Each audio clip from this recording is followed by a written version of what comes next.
Hola, buenos días. Estamos junto a Analía Rojas, socia fundadora de Enerconex,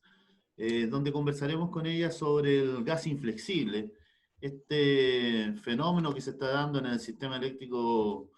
nacional y que consiste en una declaración que se usa para forzar el uso de gas natural licuado cuando la empresa propietaria de este combustible corre el riesgo de perder un embarque debido a la falta de capacidad de almacenamiento. Analía, quería preguntarte en primer lugar, ¿qué opinas sobre el hecho de que para evitar un costo privado, que sería el riesgo de perder un embarque que no puede ser descargado en un terminal GNL, se obligue a incurrir a los demás agentes generadores en costos que no pueden controlar, como que es lo que se está planteando actualmente en el debate? Muchísimas gracias, Roberto, a ti y a Revista Electricidad por darnos este espacio, que para el mundo renovable es muy importante en el sentido de poder visualizar y poner en vitrina, en la discusión, cuáles son las distorsiones que hoy día tiene el mercado eléctrico y que ralentizan o le quitan espacio a las renovables y que evidentemente hacen más lenta la transición energética.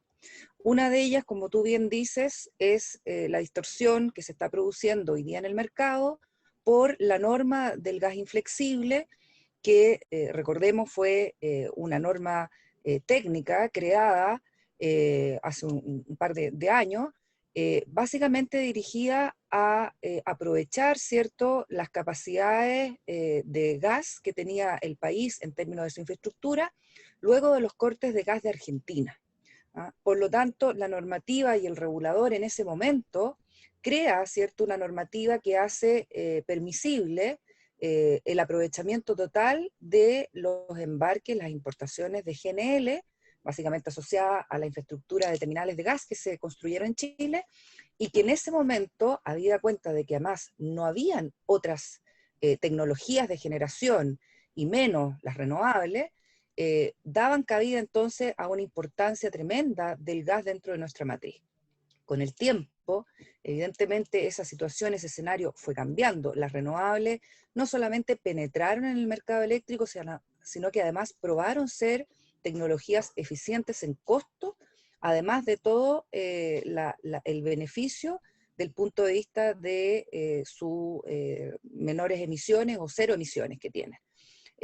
Convenientes en costo, menos emisiones, energías que además pueden sustentar la matriz eléctrica, y por lo tanto hoy día lo que tenemos es que esa normativa que antes fue buena, produce, ¿cierto?, una distorsión porque le resta dos tipos de espacios a las renovables. La primera es que le quita capacidad de inyección a las renovables porque las empresas al declarar gas inflexible crean un subsistema en el fondo donde se inyecta y se le da prioridad de despacho al gas inflexible o a la generación en base a este gas por sobre las renovables. Entonces, primero, hay una menor capacidad de inyección, ¿cierto?, de las renovables, habida cuenta de la priorización del gas, que en el fondo se le asigna un costo variable de despacho igual a cero, por lo tanto, ocupan esa primera base, digamos, de despacho, ¿cierto?, en el orden de mérito de los costos variables que el coordinador ordena. Segundo, como se crean subsistemas por el despacho costo variable cero, los costos marginales que resultan en el sistema, en el cálculo global, ¿cierto?, Eh, tienden a ser menores o incluso se crean situaciones de vertimiento porque los costos marginales llegan a ser cero. Por lo tanto, la pregunta tuya muy bien indicada porque efectivamente esto se da cuenta de una distorsión a propósito de una restricción o una incapacidad que es más bien del ámbito privado de las empresas que utilizan ese gas para sus eh, eh, soluciones de generación, ¿cierto? Pero que se le carga al resto del sistema en ese sentido, de que hay renovables que no pueden finalmente inyectar toda su capacidad de generación, y segundo, porque perciben o se exponen a un menor precio en los subsistemas que se crean a propósito de la inundación de generación de gas inflexible. Perfecto. ¿Cuáles son los costos que implica la operación con gas inflexible? Bueno, los costos son lo que me he referido antes, en el sentido de tener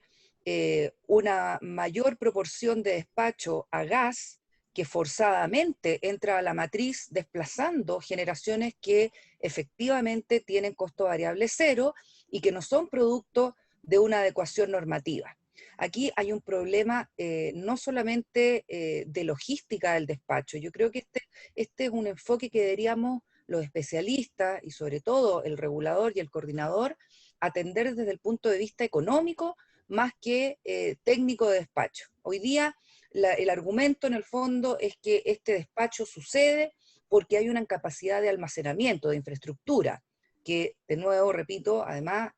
es una restricción de índole privada que afecta a aquellos que han decidido tener dentro de sus soluciones de abastecimiento un suministro de gas natural, ¿cierto? Por las importaciones que recibe. Sin embargo, el enfoque correcto, a mi juicio, es ver esto desde un problema sistémico económico y que la solución sea efectivamente puesta, digamos, en la perspectiva de que nosotros tenemos como sistema, ¿cierto?, que priorizar aquellas tecnologías que evidentemente tienen un costo variable menor, efectivo, real, no producto de una regulación. Yo creo aquí, además, Roberto, que es muy importante señalar que se está dando una distorsión, además, porque hay un comportamiento estratégico de aquellas generadoras que, suministrándose su suministro por gas natural, tienen este efecto de producir entonces precios más baratos o costos marginales más baratos en ciertos subsistemas. Sin embargo, hay que notar que aquellas mismas unidades generadoras pertenecen a empresas que probablemente tienen contratos dentro de esos subsistemas en donde los precios bajan o son incluso cero, donde estas mismas empresas retiran a efectos de los PPA o de los contratos de energía que estos mantienen.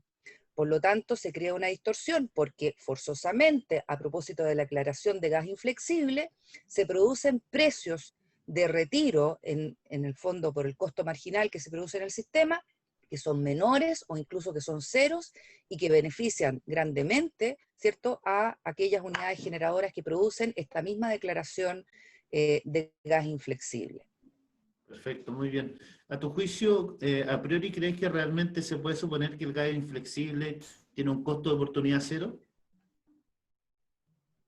Indudablemente que eso no es así, y esto te lo contesto de la siguiente forma. La normativa lo que indica es que las empresas tienen que demostrar o comprobar que hicieron sus mejores esfuerzos para derivar los cargamentos de gas, ¿cierto?, que no encuentran una capacidad de almacenamiento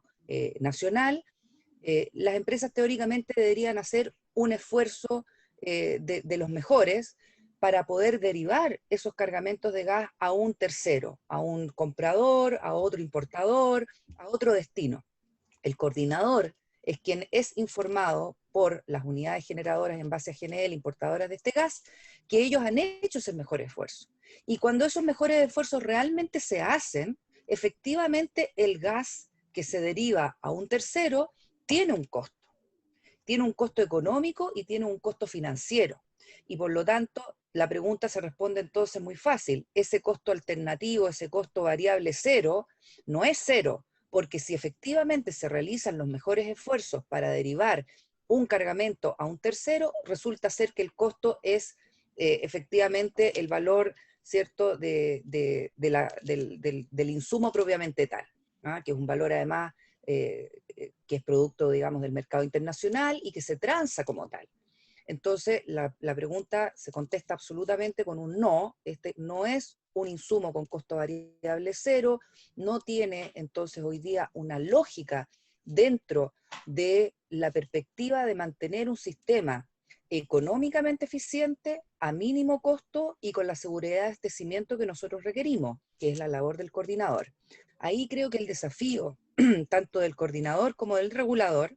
del coordinador por su parte, es verificar efectivamente las capacidades de las empresas para realizar estos mejores esfuerzos, conocer detalladamente la situación de contratos y de cargamentos y de embarques que está recibiendo en el fondo la generación en base a GNL. Y por parte del regulador, yo creo que el mensaje del mundo renovable es que efectivamente debe hacer una revisión de esta norma y atender la aplicabilidad de esta norma hoy día en la coyuntura que nosotros tenemos,